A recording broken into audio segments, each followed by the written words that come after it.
You're listening to the Family Discipleship Podcast, a podcast of training the church.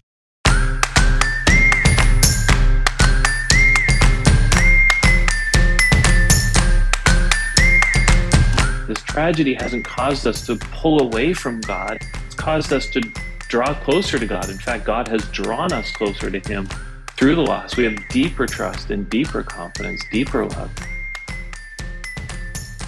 Here's the reality of the situation.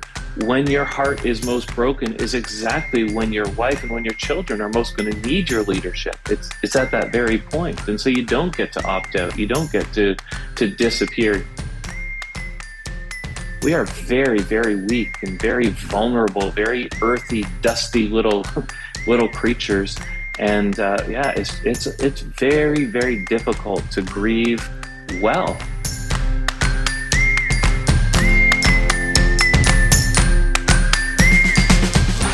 This is Adam Griffin, and unfortunately today my co-hosts are not with us today, but better news. Not better, I guess, than Cassie and Chelsea, but good news.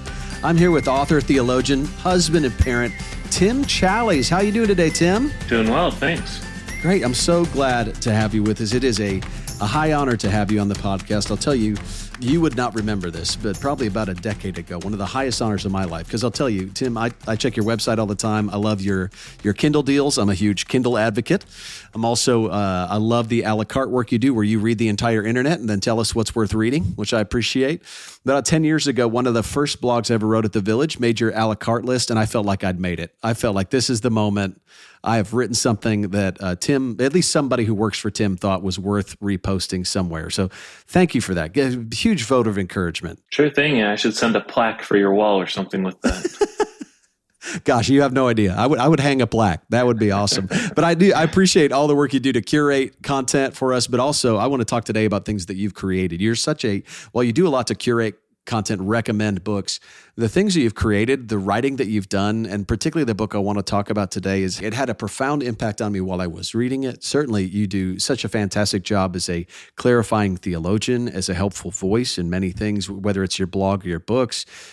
But this book in particular, I know, is more personal to you. I want you to know it also had a more personal impact on me. I'm sure it will on its other readers as well. So as we jump into that, I know a lot of people know about Tim Challies, the author and the content curator. Can you tell us a little bit about Tim Challies, the husband, the father? What is your family like? Sure, yeah. I got married to Aileen in 1998, which means we're coming up on our 25th wedding anniversary a little bit later this year. And all right, congratulations. Yeah, thanks. Milestone. That'll come up in August. And interestingly, we anticipate, if all goes according to plan, that roughly 2 days before we hit our 25th anniversary, we'll become empty nesters because our youngest will be going to college. So we're going to take off for a couple of weeks right after. We'll drop her, head home, take off for a couple of weeks, a nice time away. So, but yeah, Aileen and I have been married for 25 years. The Lord blessed us with 3 children. First up was Nick, who you referenced before. He went to be with the Lord a couple of years ago now. Then Abby is living down in Louisville, Kentucky with her husband. She got married last year.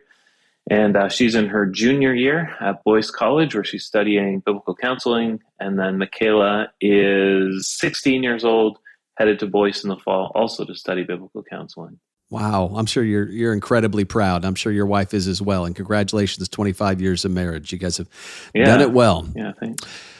Yeah, you've written the book that you've written most recently. It is so beautifully personal and so tender. It's about, for those of you who aren't aware of it, it's about the grief that your family has been through recently in losing Nick. It's called Seasons of Sorrow. Even as we record this, I know that this Sunday was Nick's 23rd birthday. Is this wonderfully vulnerable, incredibly helpful book. I just wondered if you could give our listeners just a little insight. It's been a little while since you wrote it. Just how are you and your family doing today? How are the Challies doing? Thanks for asking. Yeah, it's been a couple of years now, and we're doing okay. You know, the early days have long since come and gone, and with them just that unbearable weight of grief that none of us could withstand for very long. You just couldn't live in that place, and thankfully we don't need to. That as time goes on, time does help heal us, and just the passing of time, and then of course just grappling with what's happened. And honestly, I think the biggest thing is just submitting to the Lord in it, understanding that God is sovereign and this was His will, and so we will bow the knee to Him. We're doing well. There's still hard days, of course, and I don't think a day has gone by where we don't think about Nick.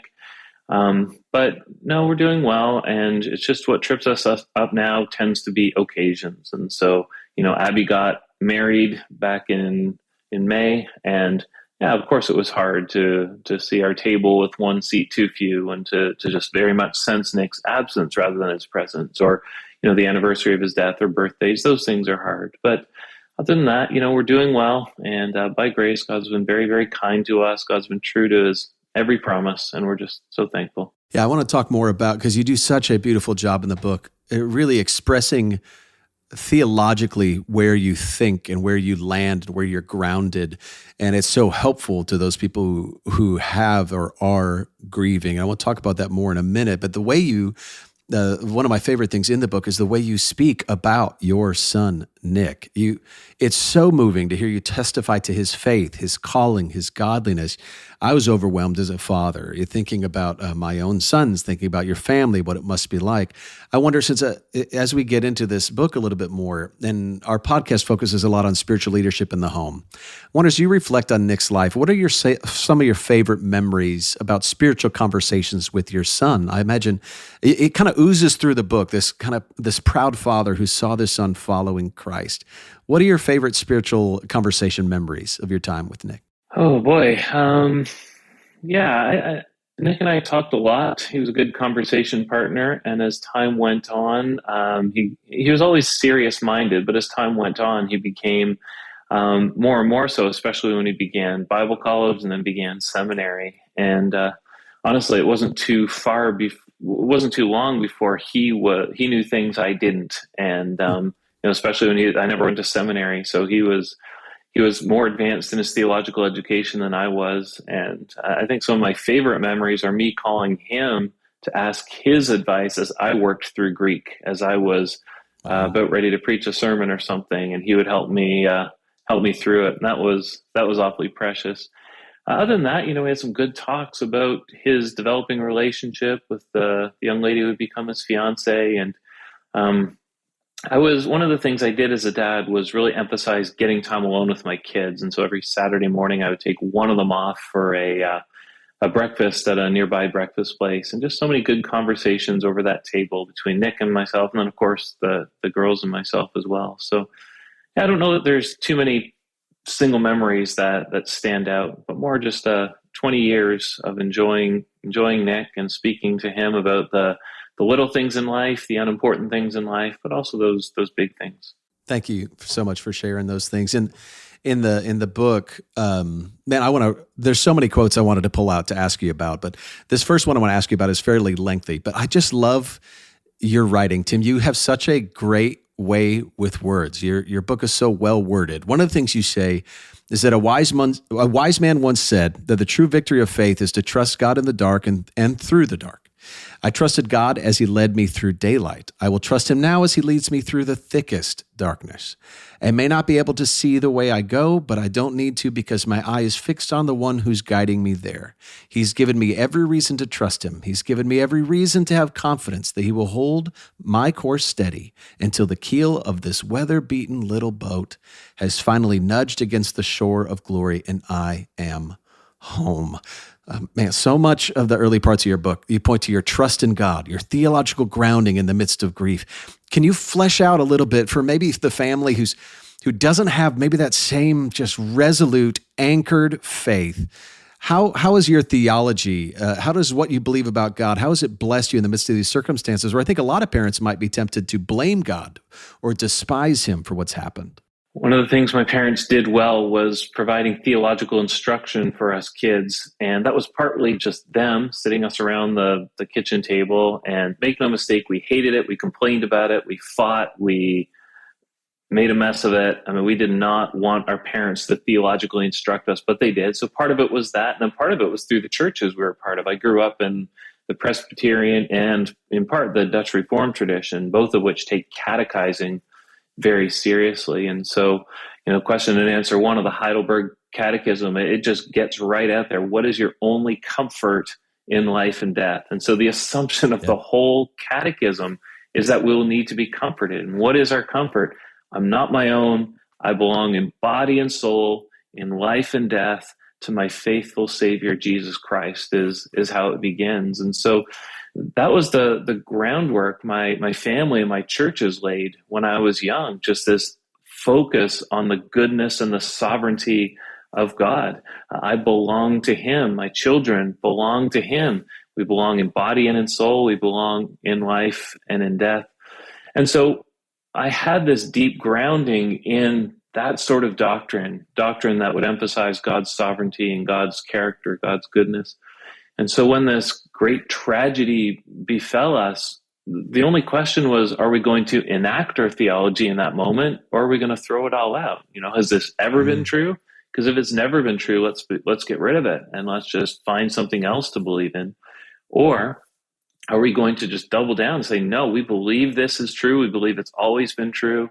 And now we're just going to hook our anchor onto this truth. And we're going to just go deeper and deeper into this truth. We're going to live our lives as if this is just absolutely foundationally true. And that's what we chose to do by God's grace. And it's been so comforting and so helpful. And I'm just so thankful that we had our doctrine in place before we went into this great trial. I would not want to be fighting through these things in the midst of the trial. Far better to have it in place and then just to have to enact it.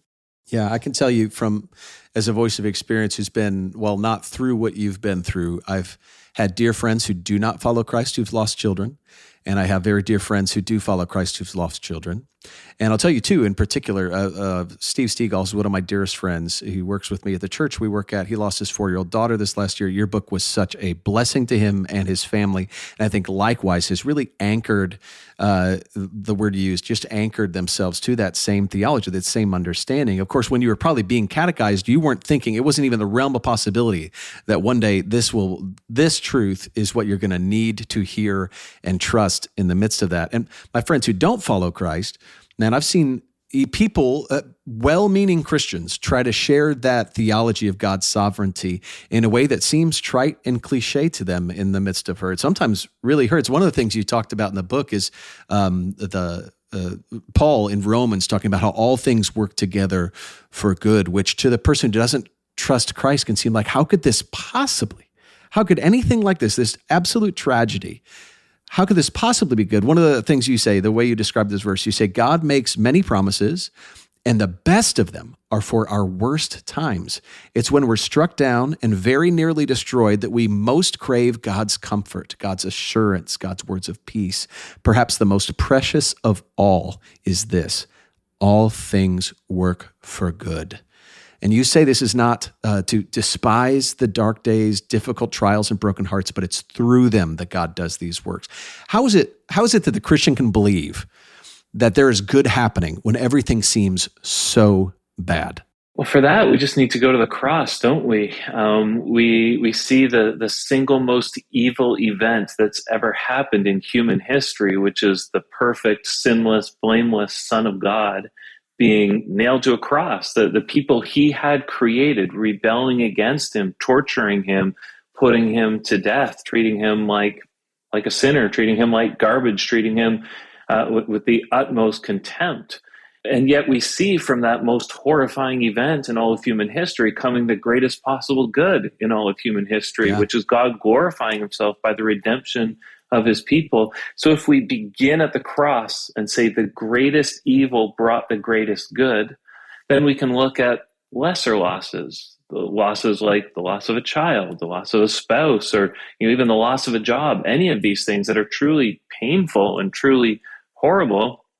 We can look at them and just extrapolate from the greater to the lesser. If God brought so much glory to himself, if he accomplished something so incredibly wonderful through the death of his own precious Son, then surely he can accomplish something wonderful through the death of my own precious Son, or through whatever terrible losses we go through. So that doesn't mean they don't hurt. That doesn't mean we shrug them off. It doesn't mean we don't cry and weep and lament and all the rest. But it does mean that God's proven already what he can do. He's proven that he can use loss in such incredible ways. That's so beautiful, helpful. theologically helpful and grounding. I love everything you just said. I think one of the more difficult things when a family is going through something like your family has been through is the answer to the question why seems to be what haunts people. Why would God do this? Like, I know that he can do things with it. I know that he has done things through the cross, but why this? You use one of the metaphors you use in the book is talking about telling a farmer what to do with his field. And you say in that metaphor, as you're talking about talking to God then, that it would be rash, it would be arrogant, it would be downright blasphemous for me to demand that God cede to my will, my plan, my desires, my limited grasp of the facts. For matters of life and death fall within the jurisdiction of God, not man. I love this. You say, they are the expertise of that Father, not this Father. What a beautiful statement. I wonder if you can help us unpack for the parent who's truly struggling to believe that right now, who desperately wants to know, but why?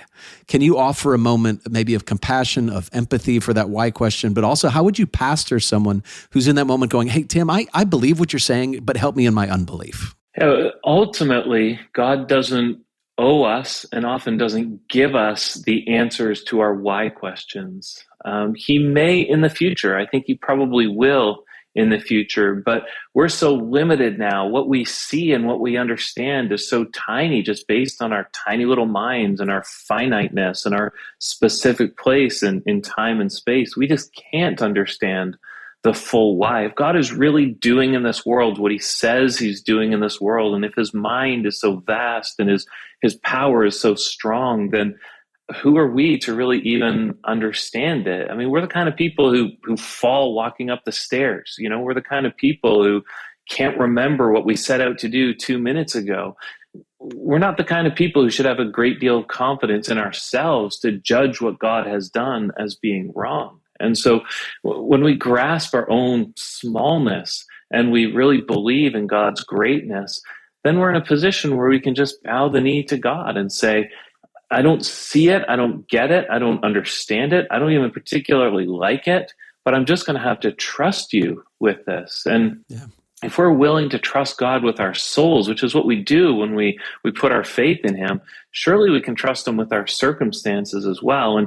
But when we believe in Jesus or we put our faith in Jesus, we don't just do it for salvation. We do it for life. We're really just surrendering our lives to him and saying, I'll live according to your purposes. I'll live according to your will. And if it brings me joy, wonderful. It brings me pain, wonderful. I'm here. I'm submitting my entire life to you to be used according to your purposes and to be used to bring you glory. And sometimes that takes us through very dark valleys, very difficult circumstances, but we simply have to trust the Lord at those things. So I don't encourage people to seek out the why. I would encourage them to seek out the who. You know, instead of seeking out why did God do this, just look to God and come to know the character of God, and you'll find that he's good. You'll find that he's gracious. You'll find that he's loving. You'll find that he's inclined toward you. You'll find all of this.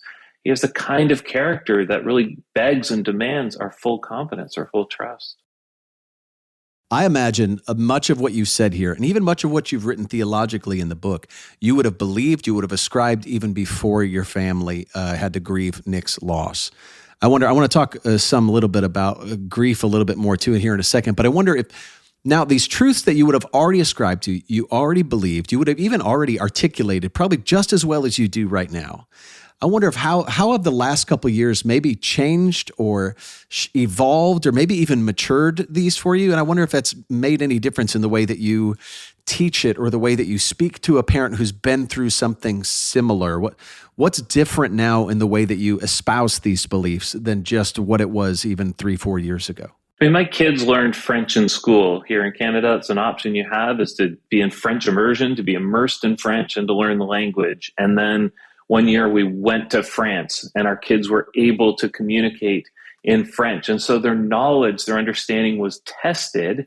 And at the other side of it, they realized, oh yeah, I can speak French, not just in a classroom setting where the vocabulary is defined and, you know, the setting is easy. But here in France, we can go to church, I can hear a sermon, I can understand what's going on. And our knowledge of God and our understanding of God and what we believe about God, in the same way it gets tested. God tests us through trials and through circumstances. And those things we believed before, hopefully on the other side of them, if they were true, hopefully we believe them still, but we believe them in a different way. So we can say, the Lord is my shepherd, I shall not want. We can say he leads me. We can talk about him leading me through the valley of the shadow of death. But it's when you've been through the valley or when you're in the valley and still Amen. God is with you, still his rod and his staff are comforting you, blessing you. Then, of course, you can say in a new way, oh yeah, the Lord is my shepherd. I truly believe that now because that my faith has been tested.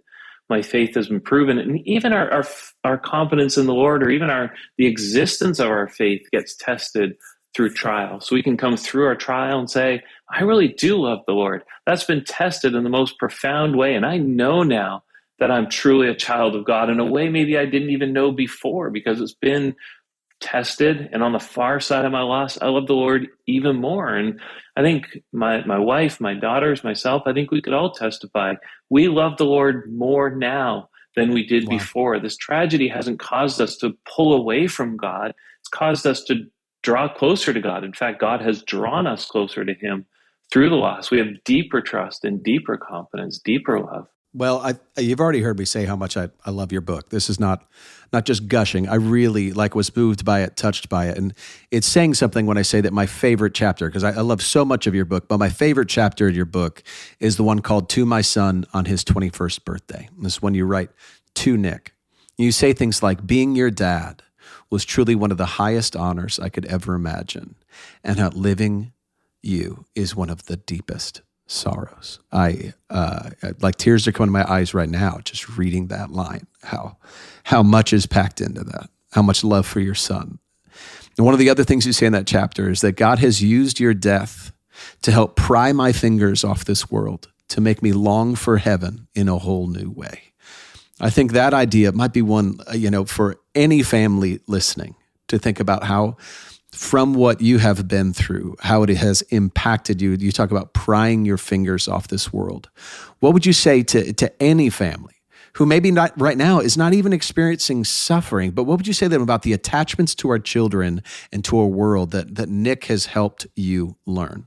Well, this world can be very good. And I'd often spoken to my wife on a number of occasions anyways, before all this happened, and said, the Bible just seems to say we should expect suffering. And you and I haven't suffered. We've had a very easy, good life. I mean, obviously we've had the normal things. Grandparents have died and, jobs have been lost and things that are painful, but nothing really pronounced. And so we kind of knew, of course, we were going to suffer in life, but still this life is good. And there's so many joys and so many blessings, and that's wonderful and good. On the other hand, God promises us something far better beyond. And this world is full of pain and full of evil and suffering and sorrow and sin and all the rest. And so I think God uses these things in order to pry our fingers off the world, in order to show us that this world really isn't all that it could be, and that we really do need to set our hearts on what is to come, not on this world. And you just have to look around you to see people whose hearts really are fixed and fixated on this world. They have no vision for anything beyond it, no desire for anything beyond, and therefore no real hope. But as Christians, I hope we're shifting our affections from this world to the next, and from just all the sorrow and suffering here to the joy that's to come. And I want to distinguish between how God uses something and why God may have done or may have permitted something. Good. And so I don't know why God took Nick when he did. I fully believe that God was intricately involved in numbering Nick's days and then calling Nick home. And it's a beautiful thing to know that God is sovereign in that way, to know that this was God's will. But I don't want to say that God did it in order to pry my fingers off this world. I think we have to be so careful we don't speak about the effects of something and conflate that with the cause. I just don't know why God did it, but I do see how God is using it. And one of the ways he's using it is to just tear us away from this world, to shift our hearts. And so we're content to be here for as long as God has us here. We still have things to do. We still have children to love, hopefully grandchildren, all these wonderful blessings that God provides us, we're still looking forward to those, but more and more our hearts are set in heaven. And when the summons comes, I think in a deeper way than ever, we're ready to go. That's such an excellent point of clarity, Tim, to express. We're not conflating this with the answer to the why question that we kind of already walked through. And while we could say that Nick's life mattered and Nick's death mattered, we don't have to conflate like the lessons learned in the grief to this must be why. You even mentioned in the book some of the false theologies that sneak in when people want to answer that why question and come up with the explanation. I've heard the same things about, well, God needed an angel and that's why this happened. That false theology. One of the best lines in the book, you say, "I would not summon Nick back to this world if I could, for that would be to rob him of the greatest of all gains, to force him to experience so much loss." What a beautiful line. How does that help us see like how that trust in the life to come does impact your grief now when you're talking about what Nick has, what he's been given, and not a false theology of that, not an escapism either for us now, but how does trust in the life to come impact grief right now? We're just on the far side of there being all these books about people visiting heaven. For a time that heaven tourism was all the rage. People would go to heaven and then come back supposedly and give their experiences of it.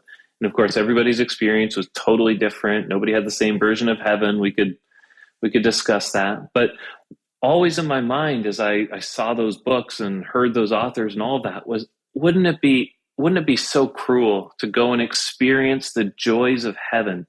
I mean, just to experience the presence of God or to experience sinlessness, the inability to sin. Can you imagine what it would be like to not be able to sin, to not want to sin? And then to have to come back here and now to have tasted perfection, to have tasted the presence of God, to have worshiped with the heavenly choir. I don't see how you could live. I don't see how you could do anything but just go right back. And so, if what we believe is true, then the cruelest thing of all would be for Nick to come back to this world. And, he escaped so much pain and so much loss by dying young. He didn't escape anything that makes him essentially human. He never married. He never had children. Well, you know what? Neither did Jesus. And he lived a good and complete life. He didn't miss out on anything that there won't be so much better to come in heaven. Yeah. And so we can be content that he's there. We can trust that he's there. Again, either this whole thing has been a waste of time, this whole Jesus thing, this whole faith thing has been a complete waste of time and just some delusion, or it's true. And we're going to bear down into that and continue to believe it's true all the way to the end. I wonder if you could help us think about, too, as a father. I know a lot of people listening, maybe if this is the first episode they're listening to, it might be because they're in a really, really rough spot and they need to be comforted. If they're regular listeners, maybe they're thinking about comforting others or their own suffering. I wonder if you could give us kind of a window into your world as a father now with these daughters that you want to help them in their grieving process, with this wife that you want to join her in her grieving process. And at the same time, you're hurt. You have your own hurts.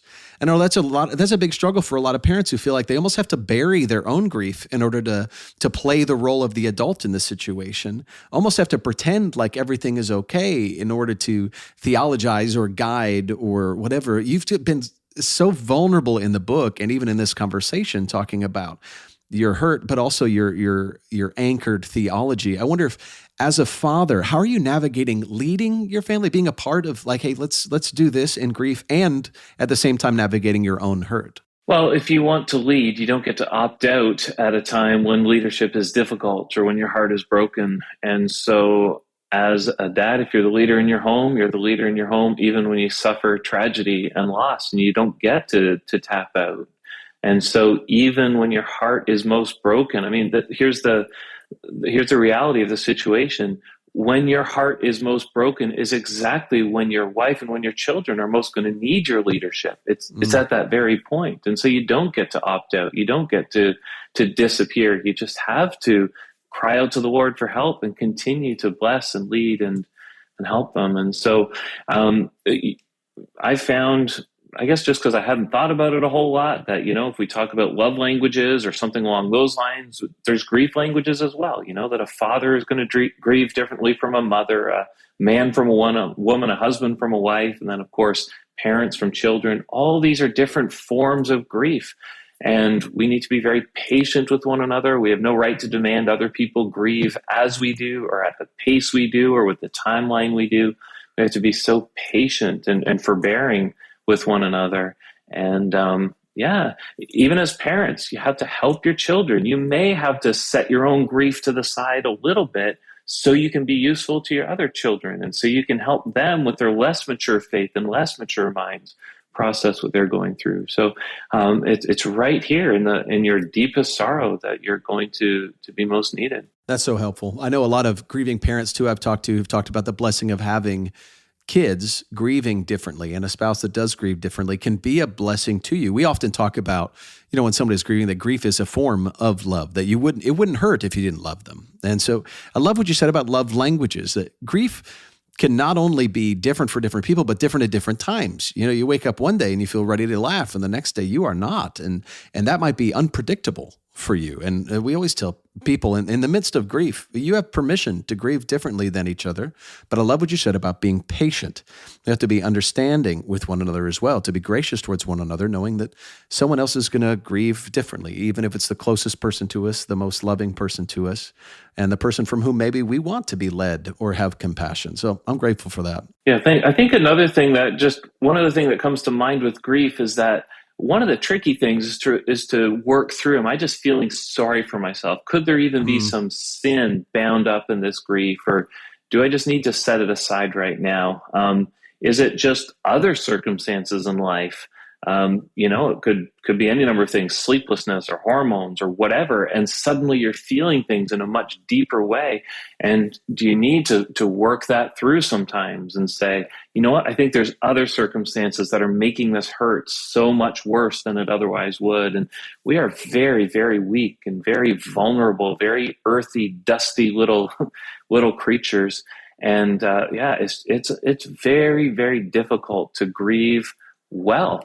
Yeah, that's great permission. A great commendation for people to understand what are the contributing factors that might be here, and what else am I going through? I do think, grief is a great time to invite a third voice into your life, a pastor, a counselor, or like yourself, somebody who's been there, even if it's through a book. This is why books like this are so helpful, because you find in it a voice of a father who's been there, who empathizes. And your grief is so well worded, and your theology is so clearly communicated. That's one of the reasons I really loved this book, Tim. The window you offered into your suffering today, and in the book, I know it's not easy, but it has been a blessing to others. So I'm so grateful that you were willing to write the story out. I know so much of your life is out loud and public and on the internet, but I'm grateful for this, that while you took time, I'm sure, to process on your own, that you're willing to process with us out loud as well. I'm very, very thankful for you, Tim. Before we let you go, what are some of the ways that our listeners can be blessing you, praying for you and your family in the days ahead? What kind of things can we pray for the Challies family? Thanks. Yeah. I just think grief is a long road, and we're still babies. I mean, this may be something we have to carry, my wife and I, maybe another 40, 50 years. Who knows how long the Lord will give us, and my daughters for possibly longer than that. So grief is a long road, and I don't want to assume that just because we've weathered the first couple of years doesn't mean we'll weather the others. And Satan's attacks can come at all points in life, and so just pray for perseverance to continue to suffer this well. And then I think just this stretch of time, more than any other, normalcy is resuming. And so for a time, not just through our loss, but also through pandemics and everything else, life was sort of confined to our home or confined to our community. But just this year, I'm traveling more, and Michaela is going to be heading off to college and all of these things. And so life is feeling different than it has for the past couple of years. So just that we would do that well, and find God's grace sufficient, and our obedience intact through even that. Amen. Well, I'm honored to pray for you. I'm grateful for you sharing those things with us, and thanks for your time today, Tim. I really appreciate it. You're very welcome. Well, thanks for listening, friends. If you think it's as important as we do to disciple our families, please help us out by giving us a great review wherever you listen to podcasts. Visit one of our sponsors or share this episode with one of your friends. I bet you know someone who would really be blessed by the conversation we just had. If you want to keep up with us or join the conversation, you can follow the Family Discipleship Podcast on Instagram and Facebook. We love you, listeners. We're looking forward to all that God has for us this spring and the weeks ahead. We will see you next week.